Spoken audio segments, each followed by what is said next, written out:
This presentation is going to be a slightly expanded version of the workshops I ran at the American Dairy Goat Association Convention in Idaho. These workshops were practical in nature so that everybody could try out the controls as we went along. So it may be that you would like to have your scanner with you so that you too can find the controls on your machine. For those who are totally new to ultrasound, I wanted to first explain the different types of transducers or probes that you can get, because what probe should I pick is a really common question.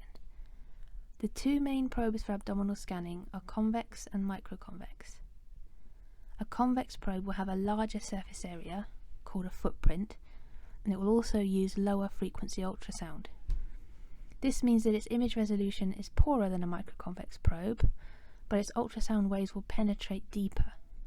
This is the same as in audible sound. You can hear lower pitch sound, the bass, through ceilings and walls when you often cannot hear any of the melody. The microconvex probe is smaller in size and emits higher frequency sound waves. This means that you can achieve sharper, higher resolution images with this probe, but it may struggle to penetrate very large animals. I personally use the microconvex probe for almost everything. I find it so much more manoeuvrable, but similarly, there are people who are already accustomed to the larger probe from previous machines they've owned, and they just can't get along with the smaller one. If you've been scanning with a machine bought from somewhere like eBay, it will almost certainly have come with the larger probe, because these are cheaper to manufacture. Transducers hold crystals that vibrate when an electric current is passed across them, sending out wavefronts. The opposite also occurs, so when these sound waves reflect off interfaces in the body and return back, these sound waves or vibrations are converted back into electrical signals, which can then be processed by your machine. All of this work is done inside the transducer itself, and that's why it's such a valuable part of your machine. The crystals inside also make it very vulnerable to damage, so you must avoid knocking or dropping it. When a crystal is damaged, you'll see a black line going down your screen, arising from that particular area of damage.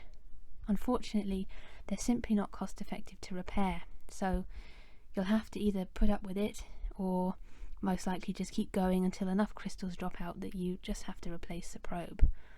This will happen naturally over time, but if you care for your probe, it should last many years. I have a couple of tips to prolong the lifespan of your probe.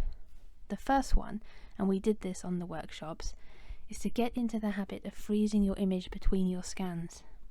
The freeze button is the one with the snowflake.